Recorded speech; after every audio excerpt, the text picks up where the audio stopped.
Buenas tardes, ¿qué tal todos? ¿Cómo estáis?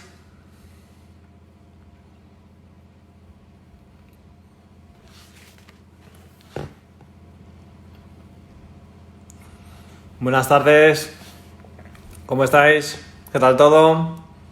Hola Gabriel. Diego, ¿ya estás por aquí? Venga, enseguida nos conectamos. ¡Uy! Venga, estoy Publicidad. haciendo publicidad de Publicidad. la botella de agua. ¿Qué te parece? Voy a ver si me peino un poco, que ya con estos pelos no hay quien me aguante. Oye, fenomenal, ¿eh? Es verdad que los 1.000 euros que nos van a dar por la publicidad por lo menos estaban bien puestos. Eso está... Está bien, sin que se note demasiado, porque estas cosas ya sabes que hay que ser discreto.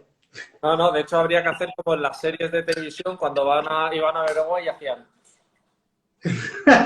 Sí, me acuerdo yo de alguna serie que no voy a nombrar española, que entrabas a esa cocina y, y estaba repleta, pero escúchame, ojalá llegara aquí algún sponsor y nos vistiera de una marca determinada y oye, qué pena, ¿no? Estaría, Yo también lo iba a comprar, eso está claro. La verdad es que sí, no hombre, venir nada mal. no vamos a ser tontos nosotros, por supuesto.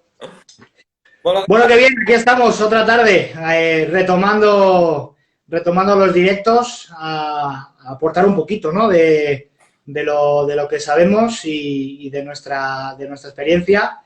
Y bueno, la semana pasada que estuvimos un poquito dedicándonos a un congreso en el que participamos con dos ponencias, un congreso que ha sido extraordinario porque ha dado pie a mucho volumen de alumnos, sobre todo, colaboramos, para los que no lo sepáis, con un congreso interdisciplinar con la Universidad de La Salle y con la Universidad de Málaga, y bueno, llegamos a un buen volumen de alumnos y sobre todo lo que era aportar conocimiento, ¿no? Y en este caso, bueno, pues tuvimos la suerte de participar en unas jornadas sobre trabajo en equipo, ¿no? Que es algo por lo que siempre abogamos y por lo que siempre estamos trabajando, ¿no? Con estos equipos que tenemos la suerte de participar, multidisciplinares, y estuvieron Jorge Buelga y Gabriel Dávila, desde la preparación física y desde la podología respectivamente, y nada, fenomenal, fenomenal, un gusto. bueno, sí, y es verdad que lo bueno es que seguimos en movimiento, ¿no? Y que eso nos permite indudablemente pues seguir compartiendo, oye, compartiendo lo que sabemos y que la gente nos comparta. Así que, sobre todo, permíteme que a los casi 20 que ya estamos por aquí hoy, pues les pidamos eso, ¿no? Vamos a compartir y vamos a preguntar y venga, entre todos vamos a intentar sacarle rendimiento a esto, que se trata de compartir entre todos, que es lo bonito de este momento, ¿no? Cuanto más entre todos propongamos, indudablemente mucho más divertido va a ser esto y más vamos a aprender todos. Yo pienso que es así importante, así que animaros todos a participar, que así vamos a disfrutar mucho más de este momento. Entonces, Sí, porque además, como tú dices, Sergio, no pienso que la verdad absoluta la tengamos ni tú ni yo, bueno, veo nombres reconocibles entre los asistentes que son grandes profesionales y que estoy convencido que van a aportar su granito de arena, y como al final esto es para todos y de todos, fíjate, yo de lo que más orgulloso estoy, más contento estoy de las 30 y tantas charlas que hemos dado, es que como al final las hemos tenido que organizar y de alguna manera asistir o participar de ellas, yo he aprendido un montón. Entrevistar a gente de la talla de los profesionales que hemos tenido aquí, a mí me ha aportado muchísimo, ¿no? Y me ha hecho, bueno, pues a veces replantearme también. Fíjate, te voy a decir, antes lo decías tú, que hablábamos esta mañana, no es solamente replantearte cómo trabajas, sino muchas veces reafirmarte. claro. El que parece que si no ves a alguien con renombre trabajando, que luego hablas con él y dices, pues si trabaja más o menos igual que yo, ¿no? Tiene la misma perspectiva. Bueno, pues yo pienso que eso también nos tiene que servir, ¿no? Nos reíamos antes Sergio y yo porque muchas veces tratamos de buscar el tres pies al gato y buscar el arco iris, y a veces esto es mucho más fácil, ¿no? Y precisamente de eso vamos a hablar hoy, de ese razonamiento clínico, ¿no? Y que muchas veces la estadística está para esto, ¿no? Para ayudarnos a que la patología que tienen nuestros pacientes Debemos ajustarnos a la prevalencia y no a buscar unicornios, que muchos de los que sois expertos en razonamiento clínico ya conocéis un poco la parábola del unicornio, que luego haremos mención a ella. Sí, me gusta mucho eso, Diego, porque es verdad que yo de toda la vida sí que he pensado como fisioterapeuta, ¿no? Quiero ayudar a las personas, pero para ayudar a las personas necesito saber qué les pasan. Más allá de... Yo siempre digo lo mismo, ¿no? Tenemos una caja de herramientas con las que hacemos un tratamiento, pero qué importante es saber qué herramienta es la correcta para ese paciente, ¿no? Y así se trata, ¿no? Por eso para mí es muy importante que seamos buenos diagnosticando, ¿no? Y que le pongamos valor al diagnóstico en fisioterapia, puesto que eso es lo primero a lo que viene el paciente. Este fin de semana escribía algo sobre pronóstico y pienso que lo primero que debemos de hacer es sentarnos con el paciente en la consulta. Si me voy a muchos años atrás, y sé que no es algo que hagamos ahora, lo que frecuentemente hacíamos era, el paciente llegaba y lo que esperaba del fisioterapeuta era tratamiento, tratamiento, tratamiento, ¿no? Da igual si fuera masaje o no, lo que fuera, lo que esperaba era tratamiento. Pero ahora lo que nosotros debemos de abogar por ser principalmente una de las cosas que más aportemos es por el diagnóstico. Por lo tanto, yo te preguntaría, Diego, oye, ¿qué es eso de diagnóstico de fisioterapia? ¿Qué podríamos decir a la gente que es para nosotros el diagnóstico de fisioterapia? Fíjate, antes de llegar al diagnóstico, tenemos un camino, ¿no?, por recorrer y que a todos los que están aquí les va a sonar, que es el razonamiento clínico. Fíjate que ahora esta palabra, en los últimos 5 o 6 años, ha cogido como mucho peso, ¿no? Razonamiento clínico, pero cuando tú y yo estudiábamos, o empezábamos a estudiar esto, era una manera de llamarlo al ordenar el pensamiento y a tener un hilo conductor, ¿no? Y esto es importante, porque cómo de bien estén ordenados todos tus conocimientos es lo que te va a dar pie a llegar o no llegar bien a un diagnóstico en fisioterapia, ¿no? Que esto ya hablaríamos luego sobre la palabra diagnóstico como tal. Pero al final pienso que como fisioterapeutas tenemos que tener esa capacidad de pensar y de razonar antes de tocar al paciente. Creo que lo más importante de todo esto es que lleguemos muchas veces a la conclusión de que no somos nosotros quienes tenemos que tratar al paciente, bien sea con las manos o con lo que sea, ¿no? A veces, porque ya están allí, pues tenemos la iniciativa de tratarlos y es un error. A veces el mejor tratamiento es una derivación. Y me voy a poner en el punto más drástico. Una derivación oportuna salva una vida. Y estamos en fisioterapia. Que no me he ido a un hospital en urgencia, no, me estoy yendo a fisioterapia, ¿no? Yo en los cursos siempre cuento el mismo caso que a mí, pues, me ha tocado vivir y ha sido reciente un paciente que me viene derivado de un médico y un paciente que viene con un dolor en la parte supraclavicular derecha de comienzo súbito, que empeora al esfuerzo y que además tiene una EVA de un 9/10 que no mejora con medicación y empeora por la noche. Le faltó entrar con una bandera roja en consulta. Es decir, le faltó entrar ondeando la bandera. Buenas tardes, Diego. ¿Cómo estás? Le faltó entrar como los de la Fórmula 1, ¿no? El problema de esto es que toda esa información yo la rescato porque le hago una entrevista y en cuanto le pregunto cómo le duele, cuánto le duele, le veo la sudoración fría que tiene, esa palidez, esas ojeras, cosas que si bien son inductivas, lo refuerzas con un razonamiento más deductivo porque yo le hice todos los test ortopédicos, pues los que conocéis, Adson, Eden, Wright, Jackson, Spurling, Valsalva, rotación. Excepto Valsalva, todos los demás eran negativos. Pues no huele bien, porque no mejora con medicación, porque empeora por la noche, porque si bien el paciente no ha tenido fiebre, hay algo ahí que con la correlación ortopédica no es buena.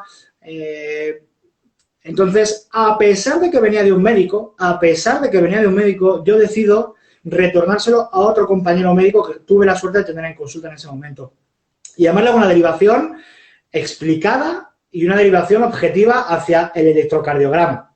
O sea, no había pie, era, hazle por favor un electro porque mi sospecha es de una cosa fea, Lamentablemente fue así, era un infarto y este paciente yo lo veo a las 9 de la mañana y a las 12 lo están interviniendo quirúrgicamente de las 2 arterias coronarias obstruidas al 95 y 99% respectivamente. El paciente llevaba infartando 72 horas.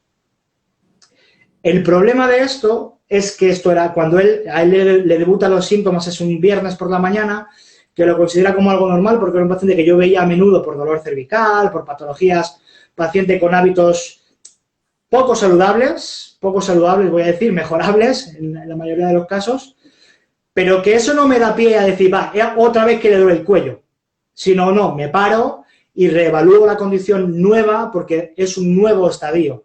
Entonces, eso es, Nacho, es una red flag como un piano. A lo que quiero ir, es un paciente que yo veo con frecuencia, es un paciente que conozco, pero que por la confianza que tengo con él no me dejo llevar, sino que lo exploro y lo analizo como si fuera nuevo, porque el caso era nuevo y pintaba feo. Y voy esta explicación, un poco para contextualizar la charla de hoy, viene a que si este paciente que lleva infartando 72 horas no lo valoramos adecuadamente y le damos un masaje, por decir algo, como si le pongo a hacer ejercicio terapéutico, da igual. Lo que sea. El tratamiento que sea. Este paciente se va de la consulta e infarta, ¿y a quién le van a pedir responsabilidades? Pues seguro que a nosotros también. Al médico que lo exploró en primera instancia, seguro, pero a nosotros también, porque nos hemos fumado una red flag como un piano, con unas consecuencias probablemente malas. Entonces, lo que yo quiero ayudaros a reflexionar es a no nos relajemos, porque si bien es cierto que yo llevo más de 15 años pasando consulta, me ha pasado una vez. Una cosa tan gorda. He tenido otras muchas red flags que han sido derivadas convenientemente, pero en el que la vida del paciente no estaba en riesgo como en este caso. Pero me pasó, y además una cosa así como, trátale, Diego, que es que le duele el cuello, que está estresado. Ay, amigo, si nos dejamos llevar por esa, está estresado y túmbate y te relajo, podemos cometer un error. Entonces, sí, yo pienso de todas formas, Diego, que todos los red flags son red flags, ¿no? Es decir, todas las banderas rojas, más allá de que el problema del paciente sea compatible con la vida o no, que evidentemente un infarto es mucho más compatible con cualquier otra bandera roja que no sea incompatible con la vida, pero también no deja de ser una bandera roja y quiero en ese sentido todavía ahondar un poco más en la importancia, como decías, ¿no?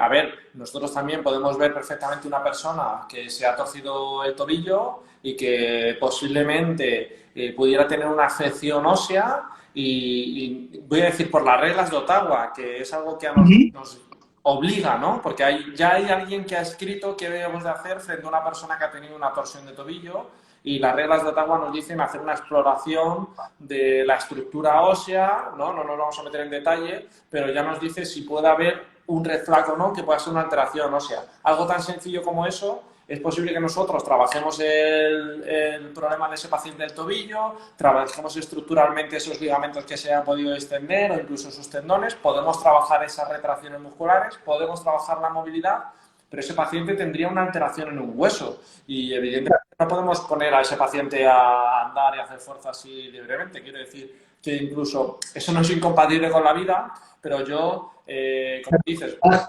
nosotros que ya tenemos canas, ya vemos casos de estos, por suerte no vemos 100 al día, ¿no? Ni 100 al año, pero vemos casos en los que esto pasa frente. Por ejemplo, es cierto que yo me acuerdo de un paciente que se fue a trabajar a Tenerife, estuvo trabajando 3 semanas allí. La primera semana se tuerce el tobillo, era ingeniero agrónomo, se tuerce el tobillo como en una obra que estaba y tal y cual. Va allí a un fisio, se lo tratan, va a un médico, le dicen que es un esguince, que se lo inmovilice, no sé qué tal. 3 semanas después, aproximadamente, ya viene de regreso a Madrid, viene a consulta y el tobillo por fuera era rojo, era muy hinchado, ¿sabes? Era feo. Lo que tú has dicho a mí me gusta, ¿no?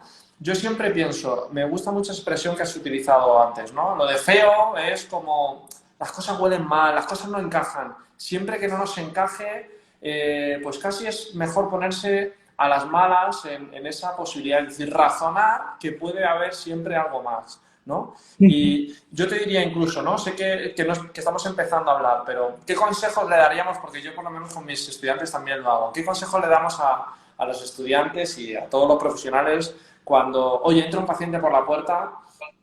No pensemos que ese paciente nos lo tenemos que quedar, ¿no? Abrimos una clínica, necesitamos muchos pacientes y tratar. ¿Cómo nos guiamos en ese sentido? Claro. Fíjate, Nacho lo puntualiza muy bien ahora, ¿no? Nos dice que cada vez somos más los fisioterapeutas que somos de primera intención. Y es verdad, cada vez la fisioterapia está pasando a ser de primera intención. Hubo un tiempo en el que éramos segunda intención porque veníamos derivados o acudían a nosotros derivados de un servicio médico, generalmente el traumatólogo o el rehabilitador, pero cada vez hay más clínicas privadas, cada vez somos primera intención y, por lo tanto, nuestro juicio clínico y primer razonamiento tiene que ser nuestra primera estrategia, ¿no? En relación a esto voy a puntualizar una cosa, ¿no? Banderas rojas, decía Ángel también, ¿no? Que han visto varias en este tiempo y tener más de 50 años es una bandera roja. Entonces, vamos a decir, esto es un estudio que sale en 2007 en el que categoriza las banderas rojas en tres tipos. Una primera categoría en el que es una derivación inmediata, una segunda categoría en el que, oye, hay que tener precaución y observar, y una tercera categoría en el que, oye, tiene que haber una confirmación diagnóstica. La tercera confirmación diagnóstica te apoyas en los famosos test y diagnósticos clínicos, con estas guías clínicas, con los clúster, ¿no? que conocemos, que si bien son ortopédicos y que tú y yo sabemos que esto es más médico que fisioterapéutico, bueno, pues nos ayuda a que descartemos la bandera roja. Al final pienso que los test ortopédicos van enfocados a eso. Entonces, en relación a tu pregunta, ¿cuál sería mi recomendación hacia una primera persona o estos fisioterapeutas juniors, ¿no? Que empiezan a trabajar? Y que queremos tratar a muchos pacientes, que lo que queremos es ayudar a la gente. Claro, pero fíjate que un paciente bien tratado habla bien a otras 3 personas, pero un paciente maltratado habla mal a 9. Con lo cual, si estamos diciendo que una derivación oportuna es un éxito terapéutico, la palabra, ¿no?, que toma tanta fuerza ahora, éxito terapéutico, entendamos un éxito terapéutico como una derivación en el momento oportuno. Dar el alta a un paciente porque se ha curado es un éxito, pero intervienen muchos más factores, ¿vale? Entonces, que ahora vamos a hablar sobre ello. Sobre qué le pediría a un fisioterapeuta junior que empieza a trabajar, que escuche a los pacientes. En la charla de comunicación, ¿no? Y por no repetirme, hablábamos de que el tiempo medio que tarda en callarse, entre comillas, un paciente son 2 minutos. Bueno, pues hay que permitirle esos 2 minutos para que hable el paciente y exponga todo lo que él crea que es importante. A partir de esos 2 minutos yo ya puedo guiar la conversación para hacia donde crea conveniente, ¿no? Pero lo que veíamos, el tiempo medio que tarda un terapeuta, un profesional sanitario en interrumpir al paciente son 23 segundos. Con lo cual, no estamos dejando al paciente que me diga lo que le pasa. Debemos dejarle tiempo. Al final, fíjate, una de las definiciones que se da de razonamiento clínico la da Eduardo Fondevila y nos dice que la fisioterapia, ante todo, es una estrategia de comunicación verbal y no verbal, a partir de la cual yo extraigo esos datos. Necesito de la comunicación para poder hacer un buen razonamiento. Sin ese vínculo, sin esa alianza terapéutica creada, sin esa confianza en el que el paciente se sienta seguro de contarme lo que le pasa, es difícil hacer un razonamiento clínico. Y entonces, ¿qué le diría a un paciente, a un fisio junior? Que calme y que escuche. Porque muchas veces los pacientes son los que tienen la solución. Ellos saben por qué ha empezado, ellos saben por qué les pasan las cosas y a veces incluso cuál es la solución. Pero hay que dejarles que hablen, ¿no? No es interrumpirles o enseguida quiero sacar un diagnóstico. Hay que escucharlos y fíjate, hay que escucharles desde la objetividad, desde la asepsia pura y dura, ¿no? Fíjate en estos tiempos que donde prima la asepsia, pues en la comunicación también. Pero creo que lo que has comentado antes, Sergio, estaba muy acertado. Es un sesgo de anclaje, que eso es básicamente que como tengo muchos esguinces, pues al final el 14º esguince que entra por la puerta digo esguince. En vez de hacer una regla de Ottawa como hay que hacer en cualquier esguince, ¿no? Para valorar y puede haber otra cosa, ¿no? Sí, sí que es verdad, porque además decías, oye, es verdad que vamos a ayudar sobre todo a las generaciones que vienen ahí pisando fuerte porque para que sepamos, no tengas inseguridad, ¿no? Porque es verdad que viene un paciente, oye, necesito que me veas el tobillo, ¿no? Y si a lo mejor el fisioterapeuta dice, pues es que en mi razonamiento entiendo que puede haber un red flag o no, que a veces, quiero decir, que a veces equivocarnos por pensar que hay un red flag y no lo hay, no es algo tan malo, ¿no? Es ponernos en más seguridad sobre lo que le pasa al paciente. Y entonces no queremos derivar a ese paciente para no perderlo, entiéndeme entre comillas lo que quiero decir, para no perderlo, que nos pasa, ¿no? Pensemos que siempre el protagonista es el paciente y no nosotros. Todos los modelos de comunicación que ahora priorizan están centrados en el paciente, ¿no? Y de hecho los estudios nos dicen que entre el 70 y el 80% de la información clínica la vamos a tener en la anamnesis. Por tanto, es importante que le dejemos. Hay un 20% de información que a veces el paciente pues nos suelta pues en la camilla o cuando ya estamos con él trabajando. Bueno, pero es importante que tengamos claro eso. Mirad, cuando hablamos del razonamiento clínico, lo que a mí me tiene que servir es para reducir la zona de incertidumbre. O sea, cuando entra un paciente por la puerta, yo no sé lo que le pasa. A medida que yo interactúo con él y su entrevista, junto con mi conocimiento, mi experiencia, mi metacognición, todo eso se agita en una coctelera y va saliendo lo que es el razonamiento clínico, ¿vale? Cuyo objetivo es reducir la zona de incertidumbre. A mí hay una frase que he escuchado recientemente y el problema que tenemos es que en el contexto actual que nos manejamos en esta sociedad del fast, buscamos los mejores resultados en el menor tiempo posible. Y tú, que te dedicas al deporte de élite, mejor que nadie sabes que eso a veces no es viable, porque hay plazos fisiológicos que hay que respetar, que a veces el entrenador no lo sabe o ni siquiera el propio deportista lo sabe, ¿no? Pienso que nuestro razonamiento clínico tiene que servir para obtener los mejores resultados con el menor riesgo posible para el paciente. No en el menor tiempo posible, sino con el menor riesgo posible. Y ante la duda del riesgo, creo que lo sabio es derivar y ser sensato. Mirad, habrá gente que esté a favor o en contra de Fernando Simón, ahora con el COVID, ¿no? Pero el otro día a mí hay una cosa que me gustó mucho y el tío fue súper sensato. Le preguntan sobre cómo va a evolucionar el COVID y determinados procedimientos y el tío ni corto ni proceso dice, pues no lo sé. Pues chapó, porque que tengas el coraje de decir que no lo sabes delante de 3, 4, 5 millones de espectadores, pues ole. Pues eso es lo mismo con un paciente. Pues cuando no sabemos lo que le ocurre, pues habrá que buscar estrategias para, oye, pues mira, no lo sé, te tengo que derivar porque quiero estar seguro. Y pienso que eso es, desde mi opinión, que habrá gente que no esté de acuerdo, desde mi humilde opinión, pienso que es lo más sensato, saber derivar oportunamente. Mira, y además, yo siempre defiendo la derivación explicada. Es decir, no te derivo con Sergio. ¿Por qué? Pues porque sí, no, oye, mira, te derivo con Sergio porque es el experto en deporte y tú como deportista pienso que vas a estar en mejores manos con él que conmigo, que yo me dedico al dolor de espalda. Claro, eso es importante, ¿no? Y fíjate que antes decías, Diego, no quiero dejarlo pasar. Si no somos cercanos al paciente, ¿cómo vamos a conseguir que el paciente sea para nosotros, ¿no? Entonces, pienso, y has dicho además, voy a reforzarlo con que la anamnesis es el 70 o el 80% del paciente. Me voy a quedar entre líneas con que dices, oye, es que al final lo que nos cuenta el paciente y escucharle, ser cercanos, ¿no? Hacer una escucha activa, como bien decías tú y decía Ángel antes. Qué importante es eso, ¿no? Por lo tanto, escuchemos bien a los pacientes, que a mí me dijeron hace muchos años, cuando yo estaba estudiando fisioterapia, que los pacientes tenían los diagnósticos. ¿Cómo encajamos esta expresión de los pacientes tienen los diagnósticos, razonamiento clínico en fisioterapia?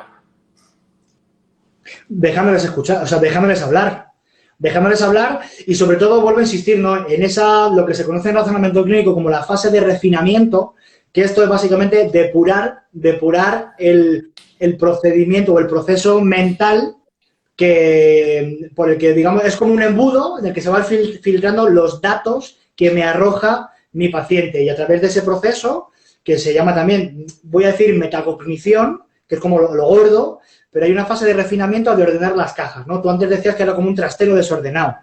Pues efectivamente, ese trastero hay que ordenarlo con la fase de refinamiento. Muchas veces seguro que nos pasa cuando nos ponemos a revisar apuntes de cursos que hemos hecho hace 5 o 6 años y dices, Lo revisas porque de repente has leído un paper y dices, joder, ¿qué razón tiene? Y cuando revisas el apunte dices, pero si esto yo ya lo había estudiado, ¿por qué no me he quedado aquí? Porque sí lo tienes, pero desordenado. Entonces, bueno, Ángel nos pregunta que si un traumatismo severo es siempre una bandera roja.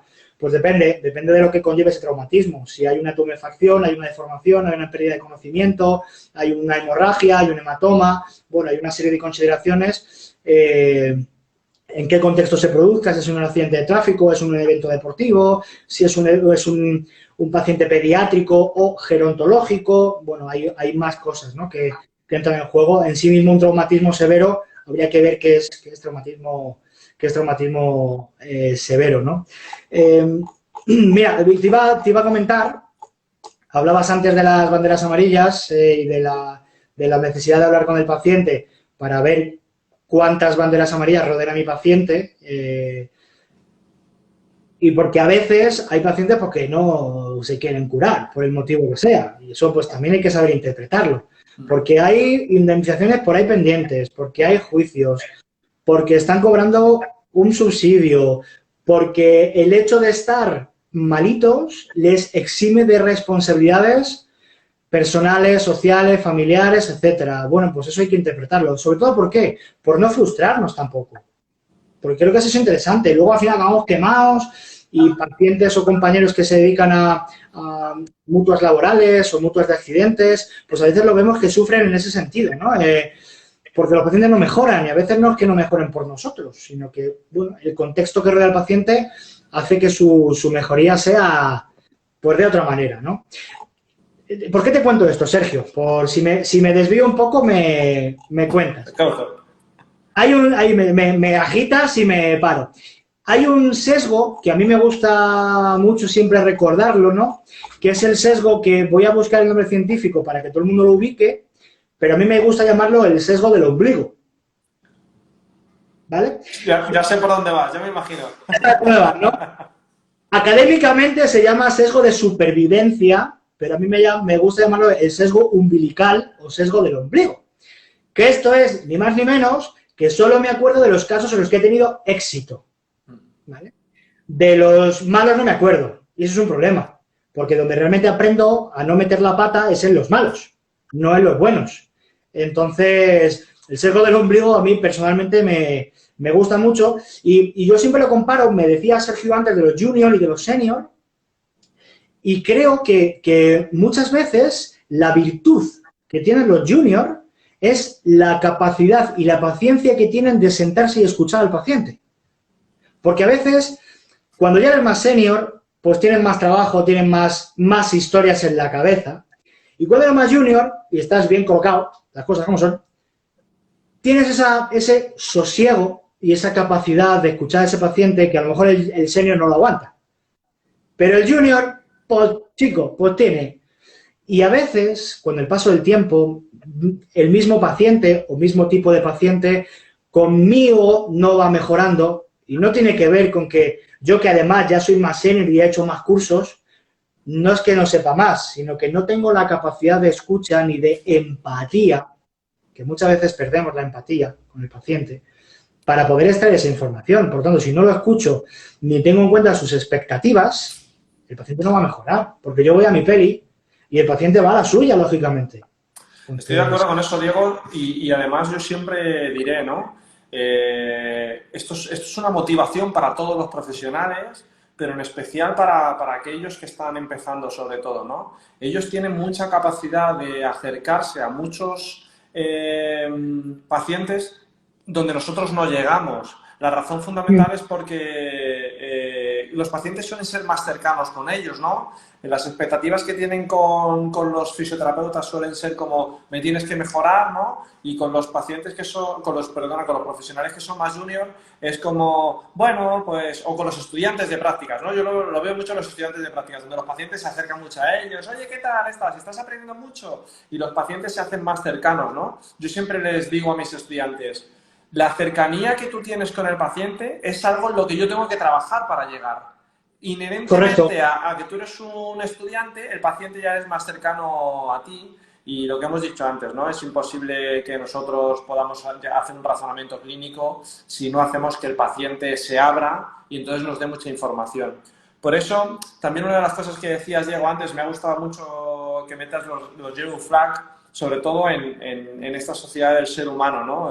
No me voy a meter en cosas como escuchaba el otro día, ¿no? Hablaban de la gestión del tiempo y hablaban del cerebro reptiliano, ¿no? Y el cerebelo, hablaban del sistema límbico y hablaban del neocórtex, ¿no? Como uno es supervivencia pura y dura, como el otro es, pues, hablaban de las relaciones sexuales, ¿no? De la reproducción o cómo nos ayuda a simplemente el comer, y cómo el otro es ese razonamiento mucho más, más exagerado y que en situaciones de estrés no usamos el neocórtex, sino que lo cerramos.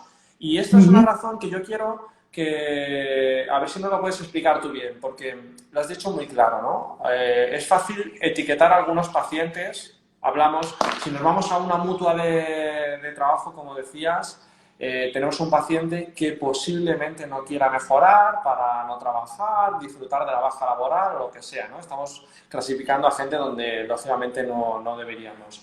Y si nos vamos a un deportista, ese deportista siempre quiere recuperarse y cuanto antes más y cuanto más fuerte mejor. Bueno, luego dentro de cada persona eso cambia. De hecho, te preguntan aquí, digo te preguntan porque tú eres el que está en deporte de élite, dicen que qué opinamos de las banderas rosas, esos pacientes bueno, pues que mienten básicamente para jugar.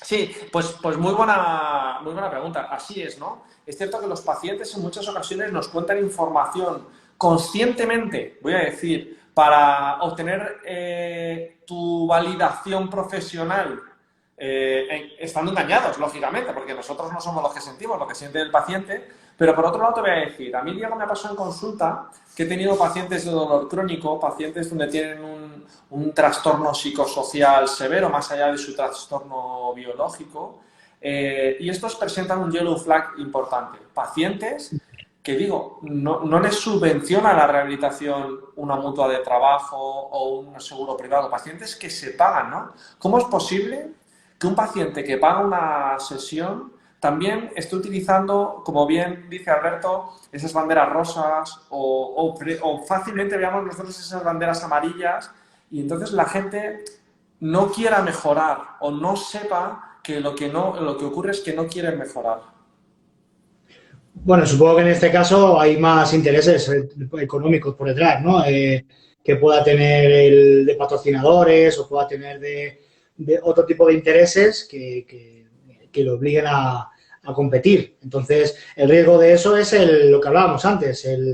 Si yo debo de reducir la incertidumbre y tratar de reducir el riesgo que puede tener un paciente, si me miente, bueno, no voy a poder hacer mucho. Es verdad que ahora tenemos pruebas muy objetivas, como puedan ser la ecografía o pruebas de imagen en cuanto a lesiones musculares, que, bueno, podrían argumentar que un deportista no compita, pero como todo el mundo sabe, esto no es relacionable con el dolor ni nada de eso y es complicado en ese tipo de... Quizás el hándicap más difícil del trabajo en deporte de élite es precisamente este, ¿no? Los intereses que hay de la vuelta a la competición de un determinado deportista, tanto por el propio deportista como por el entrenador, como por el representante, como por todo ese tipo de influencias. Claro. Oye, Diego, y yo te digo, ¿no? La gente que se paga su sesión, la gente que viene a nuestra clínica, ¿no? Persona de mediana edad, da igual, hombre o mujer, que tiene un dolor de columna lumbopélvica, voy a decir que es más frecuente, ¿no? Y tú que en ese sentido va tu tesis también. Esta gente a veces no consigue mejorar, tiene una incapacidad o una pérdida de la funcionalidad, ¿no? Una incapacidad funcional tan severa que su problema es entender que pueden moverse y cómo deben moverse, ¿no? Quiero decir, la gente a veces, ¿cuántas veces, para mí, no sé si para ti eso es un yellow flag o cómo abordaríamos eso? Sí, sin duda es un yellow flag y si cabe en este tipo de pacientes es más importante la comunicación. Fijaros, ahora mismo sabemos que en dolor agudo el 20% aproximadamente de la mejoría del paciente tiene que ver con los efectos específicos de la terapia manual y en un dolor crónico ronda el 40%. Sigue habiendo entre un 80 y un 60% de la mejoría de los pacientes que no tiene que ver con la terapia manual, tiene que ver con otras estrategias inespecíficas como pueda ser la comunicación, la empatía y otras circunstancias, ¿no? Quizás el que el paciente tenga que venir de manera permanente puede tener que ver con dos cosas. La primera es porque a lo mejor no se le ha planteado adecuadamente una estrategia de recuperación, un plan terapéutico correcto, porque no hemos sabido convencer al paciente de que lo que necesita es cambiar determinados hábitos. Me estoy metiendo a lo mejor en temas de hábitos posturales, deportivos, tóxicos, alimentación, vaya usted a saber, ¿no? No hemos sabido, y digo, fíjate lo digo, no hemos sabido hacerle ver que tiene que haber unos cambios. Indudablemente con este tipo de pacientes hay que tener mucho más calma y sobre todo tratar de extraer muchos más datos de su entorno biopsicosocial, porque al final es lo que te está determinando que el paciente no mejore. Un proceso de lumbalgia, voy a decir que a las pocas semanas empieza a tener una remisión espontánea, voy a decir, sin que con el famoso wait and see empieza a tener una remisión espontánea. Cuando no remite o tiene recidivas cada poco tiempo, hay que explorar el entorno del paciente. Y sí, indudablemente es una bandera amarilla. Y bueno, a mí me gustan mucho, Sergio, tú lo sabes, los cuestionarios validados, en este caso los Westry, Roland Morris y los cuestionarios de discapacidad que podamos tener en consulta. Y me gustan no solamente para poder pasarlos al paciente en un momento determinado, no necesariamente para sino porque me da preguntas objetivas. Y si bien son preguntas cerradas, que una entrevista clínica te limita mucho, son preguntas que son comparables con el paso del tiempo. Y va como, ¡pum! Aquí, te quiero preguntar sobre cómo te agachas, ¡pum! ¿Cómo vas a, ¡pum! Son preguntas que tienen un sentido muy práctico, ¿no? Y bueno, creo que es interesante. Indudablemente en este tipo de pacientes y de cara a la historia clínica, sí que tenemos que tener en cuenta ese entorno y esos hábitos. Yo soy muy fan de los hábitos del sueño. Me gusta mucho, ¿no?, cuando oigo por ahí el entrenamiento invisible. Pues es que también tenemos una rehabilitación invisible. El descanso. Descanso, la buena hidratación y la buena alimentación. Eso es el entrenamiento invisible. Pues en la rehabilitación invisible sucede igual. Un paciente que no duerme bien es un paciente que no va a regenerar bien porque en las diferentes fases del sueño las hormonas y las funciones metabólicas se regulan, tanto a nivel psíquico como a nivel físico. Un paciente que no duerme bien, daros por perdido. ¿Vale? El trastorno del sueño es muy relevante en la mayoría de las patologías crónicas, tanto físicas como metabólicas, como endocrinas. El trastorno del sueño siempre está ahí metido, ¿no? En la ansiedad, en la depresión, en el catastrofismo, siempre está metido el trastorno del sueño. ¿Tengo que pasar el cuestionario de Pittsburgh a todos los pacientes que vienen en consulta? El cuestionario de Pittsburgh es el cuestionario de la calidad del sueño. Pues no hace falta. Porque el cuestionario de Pittsburgh me da las 2, 3, 4 primeras preguntas como muy bien encauzadas hacia si pierde la concentración, si se queda dormido conduciendo, si necesita 17 cafés para despertarse. Bueno, pues eso es interesante, ¿no? Entonces, bueno, como te decía, ¿no? En un paciente que viene a verte porque sí, pues tenemos que analizarlo. Pues puede venir a verte sinceramente porque viene, se da un paseo, aprovecha, se desahoga, en cuyo caso tendríamos que entrar a valorar si la figura profesional para ese paciente es otra, no es el fisioterapeuta. Bueno, mira, Diego, es verdad que me acabas de joder una pregunta, porque te iba a preguntar... ¿Se pueden decir palabrotas hasta ahora ya? Sí, ahora sí que no. A las 6 de la tarde no se puede. Lo he dicho mal. Me acabas de fastidiar una pregunta que iba a ser, ¿qué elementos objetivos tenemos, ¿no?, para esto que dices tú? ¿Podemos tratarlo a todos los pacientes? Y en nuestro razonamiento clínico sabemos objetivamente que hay pacientes a los que no podemos tratar y tenemos que derivar indudablemente. Hemos dicho un médico, podríamos hablar de un podólogo, podríamos hablar de un psicólogo, hemos hablado de red flags, ¿no? Y entonces yo te iba a preguntar, ¿qué elementos objetivos tenemos? Y ahora voy a decir, más allá de los cuestionarios, vamos a ayudarnos, ¿no? Y la pregunta te la lanzo a ti, pero se la pregunta a los 32 que estamos aquí, ¿no? Oye, ¿qué elementos objetivos tenemos para cuando consideramos que no tenemos que tratar a un paciente porque no es una situación nuestra, poder derivar a ese paciente y decirle, oye, mira, no eres susceptible de fisioterapia, tienes que realizar otras cosas? Mira, para mí la pregunta, creo que hay 4 o 5 piezas que en un paciente con una bandera roja, voy a decir categoría 1, ¿no? Esa que es derivable inmediatamente. Indudablemente, patología o dolor que debute sin una causa aparente, sin traumatismo, sin cambio de hábito, que no ha habido un sobreuso, falta de uso, desuso, ¿no? Digamos así, cuyo comportamiento de las 24 horas es predominantemente nocturno y que no mejora con medicación, que empeora, de hecho, en reposo. Si tiene fiebre ya ni te cuento. Todo eso ya va oliendo dolor nocturno que no mejora con medicación, fiebre, va dando un olor a que algo bien no va por aquí, o que al menos no es fisioterapéutico, que eso es lo que nos tiene que dar pie. Comienzos súbitos, sin traumatismo ni cambios de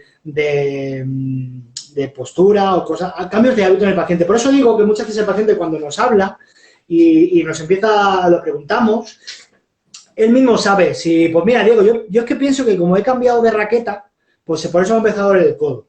A un paciente que venga y diga, mira, Diego, es que me duele el hombro desde hace ya 3 semanas y es que no cojo postura por la noche, me despierto a las 3 de la mañana todas las noches, tomo ibuprofeno, pero es que no mejoro.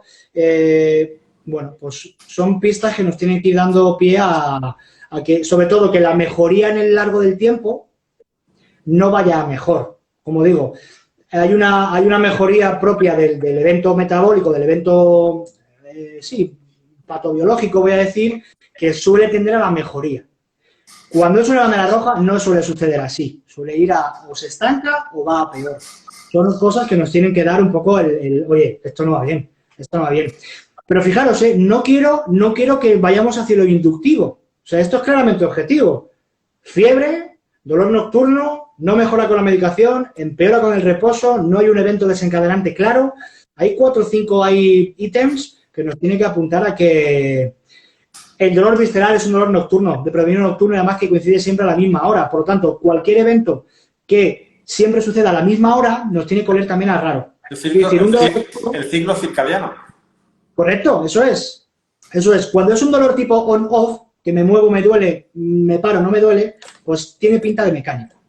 Pero cuando estoy tranquilo y a la misma hora todos los días me duele, tiene que ver muchas veces visceral. Ese dolor visceral también tiene que ver pues con alteraciones hormonales en el ciclo menstrual o empeoro con la digestión o cuando no voy al baño, que esa es otra de las preguntas que a mí me encanta. Adoro preguntar a la gente cuántas veces va al baño y cómo son sus digestiones, porque no nos damos cuenta, pero al final esos eventos, en mi caso, porque la esfera en la que me muevo siempre es el raquis, hay patología de estómago, patología de hígado, que debuta con un dolor de hombro, dolor de región intercostal, interescapular voy a decir, o patología lumbar, que tiene un predominio renal o intestino grueso, intestino delgado, intestino grueso va más a la cadera, pero todo eso uno tiene que meterlo en el saco, ¿no? del conocimiento, que no sé si te he respondido, Sergio, porque no, hoy estoy está bien. No sé qué me has dicho porque... No, sí. No, es verdad que cuando te preguntaba, ¿no? Objetivamente, ¿qué tenemos para poder saber si tratamos a un paciente o no? Me gustaría hacer una particularidad, ¿eh? No todos los pacientes que no debemos tratar son pacientes que tienen un tumor o un cáncer. Entenderme bien esto, ¿no? En muchas ocasiones los red flags, cuando intentamos ayudar a los estudiantes sobre cómo poder trabajar con un paciente, cómo detectar un red flag, ¿no? Como bien decías tú, tenemos varios ítems, sobre todo tenemos 3 categorías, las decías muy bien antes. Para mí lo importante es que no todos los pacientes que son un red flag es un cáncer, ¿vale? No es así. Un red flag es lo que decíamos, tienes un paciente con un traumatismo, que tiene un dolor, o sin traumatismo, ¿no? Vamos a tener mujeres mayores, osteoporóticas, ni siquiera con un movimiento muy forzado, a veces sí, donde es posible que tengan algún aplastamiento vertebral, donde es posible que tengan algún red flag, que no necesariamente es un cáncer y que indudablemente nosotros tenemos que encontrar el porqué. Yo siempre diré, para nosotros un red flag debe ser aquello que no podemos justificar como fisioterapeutas, y voy a decir en 2 sentidos fundamentales. Desde el punto de vista estructural, porque nos han enseñado a todos a hacer test ortopédicos y hacer una valoración ortopédica, y desde un punto de vista funcional. pero para llegar a hacer una exploración estructural y funcional que pudiera justificar lo que le pasa a nuestros pacientes, debiéramos tener previamente, voy a reforzar esto, una anamnesis correcta. Escuchemos al paciente, entendamos qué le ocurre, por qué le puede ocurrir esto al paciente. Yo siempre digo, ¿por qué a mi paciente le tiene que doler si no ha hecho nada diferente a lo que pudiéramos haber hecho cualquier otra persona? Y a mí no me duele o a otra persona no le duele, a este paciente sí. Yo pienso que siempre tenemos que tener esta duda para llegar a ese punto. Por eso, que aboguemos por la anamnesis. Vamos a reforzar lo básico, ¿no? Y pienso que qué relación tan directa tiene la anamnesis y escuchar al paciente con el razonamiento inductivo o deductivo, como bien decías, ¿no? Vamos a intentar entendernos y educarnos a nosotros mismos y educar al paciente a que nos cuente absolutamente todo, ¿no? ¿Cómo educamos a un paciente, Diego, en ese sentido que queremos que nos cuente las cosas? Y que es verdad que también, de la misma forma en la que existen fisioterapeutas que queremos meter al paciente en la camilla y tratarles, yo en el deporte de élite me los encuentro casi a diario, esos deportistas que no quieren contarte nada ni quieren escucharte, lo que quieren es tumbarse y venga a trabajar, ¿no? ¿Cómo educamos al paciente así? Pues mira, en mi caso que el tipo de paciente es distinto, en mi caso lo que más veo es deportista amateur o trabajador de... ya lo hemos hablado, ¿no? Deportistas de alto entrenamiento, que no de alto rendimiento, gente que trabaja en una oficina pero luego hace Ironman o cosas así, ¿no? Es un poco el tipo de paciente que veo, el paciente deportista y tal. Cuando hablas de educación al dolor, fíjate, o cómo educar al paciente, pienso que estudiando mucho, porque al final, cuando se trata de explicar tus argumentos, tienes que controlar muy bien un tema para explicarlo lo suficientemente fácil para que los pacientes lo comprendan. Eso por un lado. Y por otro lado, creo que hay que hablar menos y motivar más. ¿Vale? ¿Por qué? Porque al final yo puedo darle una masterclass a mi paciente y que se quede frío como un hielo, porque no le llega. Si yo lo que busco es la adherencia al tratamiento y lo que busco es una fidelización, pero no por lo económico, fíjate lo que te voy a decir, sino porque yo necesito de que haya un trabajo más continuado en determinados campos, necesito que el paciente confíe en mí y se lo crea. Y sobre todo tengo que motivarle, tengo que implicarle.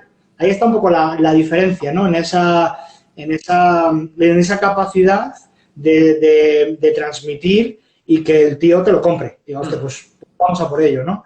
Pienso que es un poco lo que creo que la gente debe tener claro la diferencia. Educar al paciente tiene que llevar implícito una motivación para fomentar esa implicación en el tratamiento. Bien sea para cambiar de hábito, bien sea para hacer deporte, bien sea para lo que sea. Pero explícame, porque al final, que yo te suelte una chapa del sistema nervioso central, la sensibilización central y el dolor nociplástico, pues es maravilloso. Y el tío dirá, joder, ¿cuánto sabe? Pero me importa muy poco. Yo lo que quiero es jugar a fútbol. Claro.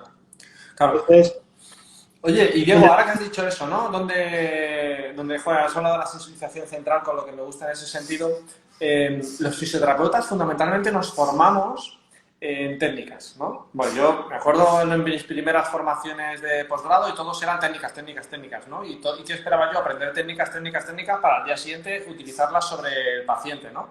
Entonces, Diego, te he visto hace unos días, ¿no? Que publicábamos en la clínica otra vez la 10ª edición ya de nuestro curso del dolor miofascial y de punción seca. Oye, dices, curso de punción seca. Joder, estamos hablando de que lo más importante es hacer razonamiento clínico, ¿qué es esto de la punción seca? ¿Por qué no me vendes, oye, te voy a enseñar a razonar de esto y me dices punción seca? ¿Qué es eso que hacemos?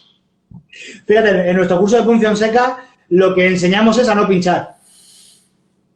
De verdad, fíjate lo que te estoy diciendo. Un curso de punción seca donde enseñan a no pinchar. Pues sí, porque si hay algo poco global es una punción seca.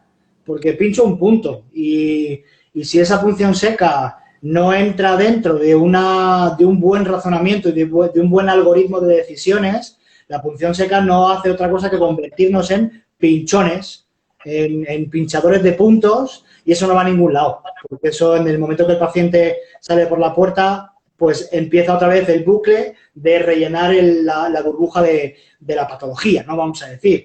Entonces, en el curso de punción seca sí que trabajamos mucho razonamiento clínico, trabajamos mucho las estrategias de valoración sí ortopédica para descartar banderas rojas y mucho la funcional.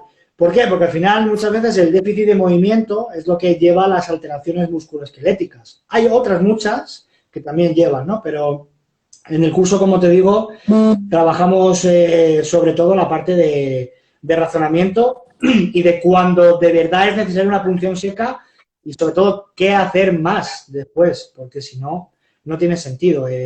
Una punción seca en sí misma, como cualquier otra técnica en sí misma aislada de un contexto terapéutico, no tiene sentido, no tiene sentido. O sea que, mira, nos preguntaban por aquí, ¿no? Que hay que indagar bien para saber qué hacer, ¿no? Con un paciente. Pues es verdad, y a veces nosotros tenemos la suerte de tener un trabajo en equipo muy potente y en el curso lo trabajamos también. Cuando una fascitis plantar, que podríamos decir que es un dolor provocado por el punto gatillo del sóleo, del tibial posterior, del flexor profundo, pues ¿por qué no va al podólogo a que le vea? ¿Por qué no? ¿Por qué a lo mejor un dolor de hombro recidivante que activa los puntos gatillo del supra, del infra, no tiene que ver con una mala técnica en la natación? Así de veces. Cuando le preguntamos a nuestros pacientes dos, tres cosas sobre su técnica de natación y te dice que dobla la mano y mete el pulgar, que solamente rota hacia un mismo lado, pues ya sabes que es carne de cañón para el infraespinoso. Bueno, pues todo ese tipo de cosas, si las valoramos en cada región anatómica, pues por lo mismo, ¿no? Para que los alumnos tengan una visión muy global y no se queden en la punción seca porque al final eso no sirve, no sirve. Y bueno, sobre todo también trabajamos mucho el tema, hablamos mucho de la terapia fascial, ¿no? Y cómo es de importante el sistema fascial en la transmisión del dolor y en la transmisión de fuerza, ¿no? Que también es interesante en la transmisión del estímulo. O sea que, bueno, tenemos mucha info que les damos. Sí, bueno, es verdad que antes preguntaban por ahí, ¿no? Oye, ¿cómo se mide la calidad del sueño en los deportistas, ¿no? Es verdad que hacemos a veces concentraciones o no, que en una concentración es fácil medir la calidad del sueño porque en el contacto diario lo entiendes. Además, como los deportistas suelen dormir con compañeros, pues es verdad que si no es uno, es el otro quien lo comenta y suelen ser cercanos a nosotros. Lo más difícil es poder controlarlo cuando el deportista está en su casa y ni siquiera es consciente de que tiene un trastorno del sueño, porque no todo el mundo es consciente de esto. La gente entiende que a lo mejor acostarse a las 3 de la mañana es lo normal y, oye, se levanta a las 7, oye, se levanta 3 veces en la noche, ¿no? Lo del trastorno del sueño hay gente que ni siquiera es consciente, por eso no es que sepamos tanto. Yo tampoco pienso que debamos de saber mucho. Lo que pienso es que debemos de saber si descansa o no, basémonos en unas cosas lógicas. Y me ha venido a la cabeza, no quiero dejar de compartirlo, me ha venido a la cabeza una paciente que tuve hace muchos años. Me venía derivada de un amigo que la conocía porque había ido a varios fisioterapeutas, había ido al médico de cabecera, no mejoraba y tenía un dolor cervical que le generaba cefaleas de vez en cuando, ¿no? Y hablando de la punción seca me dijo, pues la voy a traer porque yo sé que con las agujas esas endiabladas que tú tienes le va a ayudar, eso le va a venir bien. Bueno, por suerte, ¿no? También es cierto que cuando viene un paciente habiendo trabajado con más compañeros, sospechas, ¿no? ¿Qué voy a hacer yo que no haya hecho otro compañero? Bueno, pues escuché. Y entonces esta mujer, lo voy a resumir mucho, me acaba diciendo, después de un buen rato, me acaba diciendo bueno, que ella sabe que su dolor de cuello y de cabeza se le va a quitar cuando su hijo encuentre trabajo. Y entonces yo le digo, cuando encuentre trabajo, pero estás muy preocupada porque le tienes en casa sin hacer nada. Y dice, no, si él está todo el rato haciendo cosas en su ordenador y tal. Digo, ¿te preocupa que no tenga trabajo? Y dice, no es que me preocupa que tenga trabajo. Es que está todas las noches jugando ahí a la maquinita. Y digo, ¿y qué hace? Y me dice, pues nada, se mete en su cuarto, se pone los cascos, eso sí, practica muy bien en inglés, porque yo no sé con quién habla, pero habla ahí muy raro, y está jugando a la maquinita, y se pone a chillar, y no sé qué, y entonces está en una guerra, conectados con otras personas del mundo y tal, y claro, yo con tanto ruido y tan nerviosa, no me puedo dormir. Yo en ese momento dije, ¿para qué te voy a tumbar en la camilla? Porque en cuanto duermas, bueno, y esto va a coalición de lo que has dicho tú, por eso quería reflejar este dato del sueño, o sea que es un caso real del que hablo, pero preguntaban antes, ¿no? Oye, ¿deberíamos de formarnos más en farmacología? No tanto para, lógicamente, recomendar, sino simplemente por conocer. Yo te diré sí, ¿no? Quiero decir, el saber no ocupa lugar, eso está claro. Pero sobre todo porque, por ejemplo, en este caso, y lo he vivido en algún otro caso también, los pacientes están hiper o mal medicados, ¿no?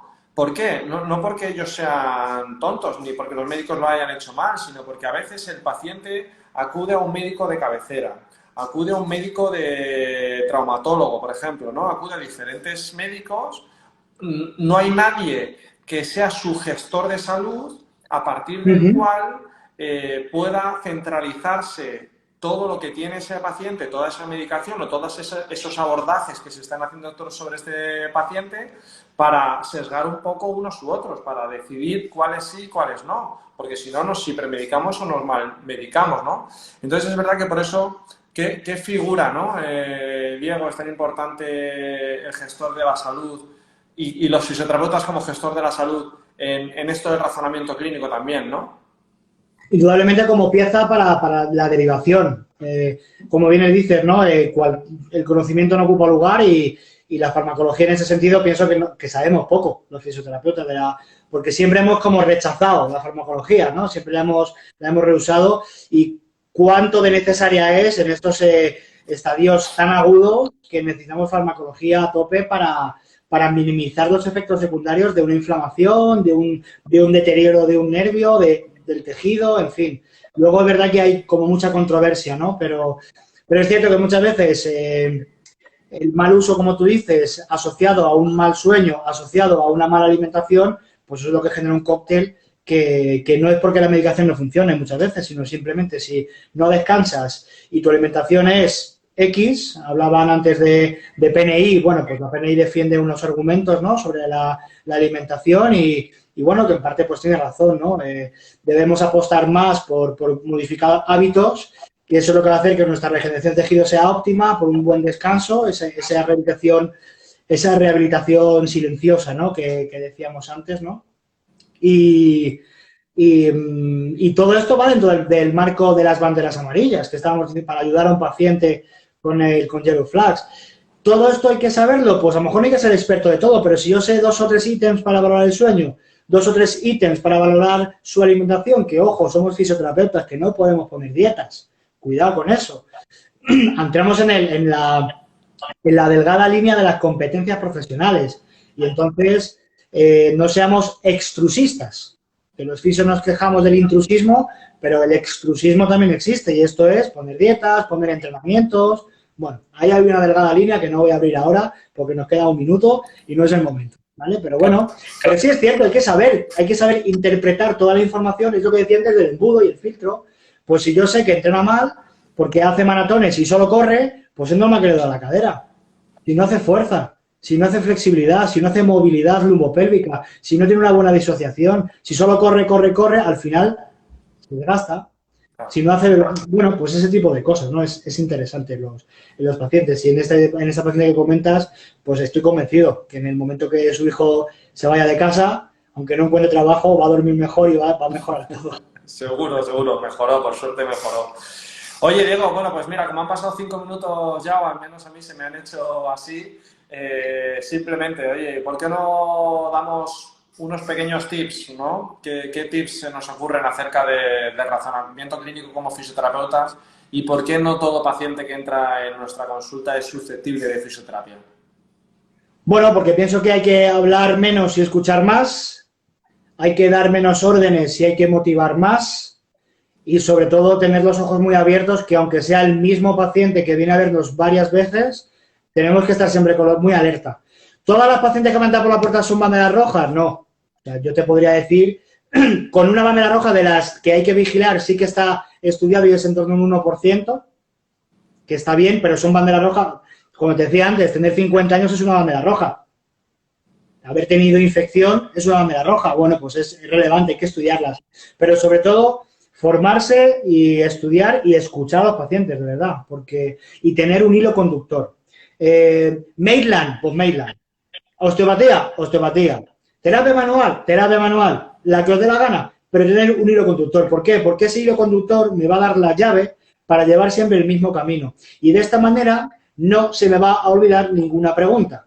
Si yo le tengo que preguntar siempre qué medicación toma, si le ha hecho efecto, si ha tenido fiebre, si ha perdido peso, si tiene sudoración nocturna, si lo hago siempre en el mismo bloque de preguntas dentro de la entrevista, no se me va a olvidar.